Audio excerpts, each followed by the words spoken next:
ನೋಡಿ ನೋಡಿ DCM ಸ್ಥಾನ ಹೆಚ್ಚುವರಿ ಮಾಡಬೇಕಾದದ್ದು ಬಿಟ್ಟದ್ದು ಮುಖ್ಯಮಂತ್ರಿಗಳಿಗೆ ಬಿಟ್ಟಂಥ ವಿಚಾರ.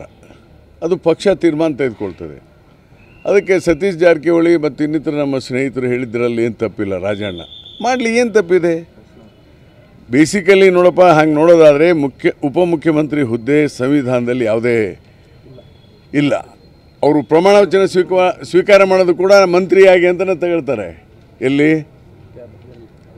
ಓದ್ ತಗೊಳ್ಳುವಾಗ. ಆದರೆ ಮುಖ್ಯಮಂತ್ರಿಗಳು ಅದನ್ನು ಗವರ್ನರ್ಗೆ ಲೆಟರ್ ಬರೆದು ಇವ್ರನ್ನ ಡೆಪ್ಟಿ CM ಮಾಡಿರಿ ಅಂತ ಹೇಳ್ತಾರೆ. ಒಂದು ಸಂವಿಧಾನಿಕ ಹುದ್ದೆ ಅಲ್ಲ, ಇದು ಗೌರವಾನ್ವಿತ ಹುದ್ದೆ. ಈ ನಂದಿನ ಸಂವಿಧಾನಿಕ ಹುದ್ದೆ ಅಲ್ಲ, ನಂದು ಸುಮ್ಮನೆ ಒಂದು ಗೌರವಾನ್ವಿತ ಹುದ್ದೆ ಅಷ್ಟೇ.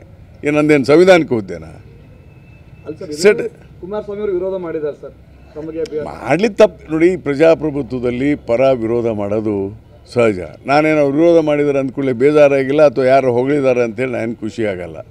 ಅವರವ್ರ ಅಭಿಪ್ರಾಯ ಅವ್ರು ಹೇಳ್ತಾರೆ. ನನ್ನ ಕೆಲಸ ನಾನು ಮಾಡ್ತೇನೆ. ನಾನೇನು ಆರ್ಥಿಕ ತಜ್ಞ ಅಂತ ನಾನು ಹೇಳಿಲ್ಲ. ಯಾರು ತಜ್ಞರು ಇರೋದಿಲ್ಲ. ನಾವು ಟೈಟ್ಲ್ ಕೊಟ್ಕೋಬೇಕು ಅಷ್ಟೇ. ಈ ನಮಗೇನು ಅಷ್ಟು ಬೇಸಿಕ್ ನಾಲೆಜ್ ಇಲ್ವಾ? ನಾನು ನಿನ್ನೆ ಹೇಳಿದ್ದೇನೆ, ಒಮ್ಮ ಸಾಮಾನ್ಯ ಗೃಹಿಣಿಗೆ ತನ್ನ ಕುಟುಂಬದ ಯೋಜನೆ ಬಗ್ಗೆ ಗೊತ್ತಿರ್ತದೆ. C is A good planar. So ನಮಗೂ ಬೇಸಿಕ್ ನಾಲೆಜ್ ಇದೆ. ಅದನ್ನು ಮಾಡ್ತೇನೆ ಅದ್ರ ಬಗ್ಗೆ. ನೋಡಿ DCM ಸ್ಥಾನ ಹೆಚ್ಚುವರಿ ಮಾಡಬೇಕಾದದ್ದು ಬಿಟ್ಟದ್ದು ಮುಖ್ಯಮಂತ್ರಿಗಳಿಗೆ ಬಿಟ್ಟಂಥ ವಿಚಾರ. ಅದು ಪಕ್ಷ ತೀರ್ಮಾನ ತೆಗೆದುಕೊಳ್ತದೆ. ಅದಕ್ಕೆ ಸತೀಶ್ ಜಾರಕಿಹೊಳಿ ಮತ್ತು ಇನ್ನಿತರ ನಮ್ಮ ಸ್ನೇಹಿತರು ಹೇಳಿದ್ರಲ್ಲಿ ಏನು ತಪ್ಪಿಲ್ಲ. ರಾಜಣ್ಣ ಮಾಡಲಿ, ಏನು ತಪ್ಪಿದೆ? ಬೇಸಿಕಲಿ ನೋಡಪ್ಪ, ಹಂಗೆ ನೋಡೋದಾದರೆ ಉಪಮುಖ್ಯಮಂತ್ರಿ ಹುದ್ದೆ ಸಂವಿಧಾನದಲ್ಲಿ ಯಾವುದೇ ಇಲ್ಲ. ಅವರು ಪ್ರಮಾಣ ವಚನ ಸ್ವೀಕಾರ ಮಾಡೋದು ಕೂಡ ಮಂತ್ರಿಯಾಗಿ ಅಂತಲೇ ತಗೊಳ್ತಾರೆ. ಎಲ್ಲಿ ಓದ್ ತಗೊಳ್ಳುವಾಗ. ಆದರೆ ಮುಖ್ಯಮಂತ್ರಿಗಳು ಅದನ್ನು ಗವರ್ನರ್ಗೆ ಲೆಟರ್ ಬರೆದು ಇವ್ರನ್ನ ಡೆಪ್ಟಿ CM ಮಾಡಿರಿ ಅಂತ ಹೇಳ್ತಾರೆ. ಒಂದು ಸಂವಿಧಾನಿಕ ಹುದ್ದೆ ಅಲ್ಲ, ಇದು ಗೌರವಾನ್ವಿತ ಹುದ್ದೆ.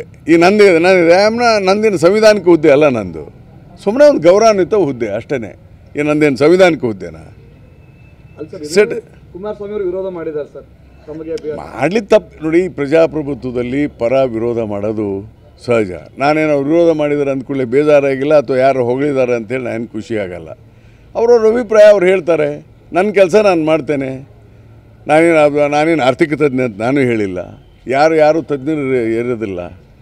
ನಾವು ಟೈಟ್ಲ್ ಕೊಟ್ಕೋಬೇಕು ಅಷ್ಟೇ. ಈ ನಮಗೇನು ಅಷ್ಟು ಬೇಸಿಕ್ ನಾಲೆಜ್ ಇಲ್ವಾ? ನಾನು ನಿನ್ನೆ ಹೇಳಿದ್ದೇನೆ, ಒಮ್ಮ ಸಾಮಾನ್ಯ ಗೃಹಿಣಿಗೆ ತನ್ನ ಕುಟುಂಬದ ಯೋಜನೆ ಬಗ್ಗೆ ಗೊತ್ತಿರ್ತದೆ. C is A good planar. So ನಮಗೂ ಬೇಸಿಕ್ ನಾಲೆಜ್ ಇದೆ. ಅದನ್ನು ಮಾಡ್ತೇನೆ ಅದ್ರ ಬಗ್ಗೆ.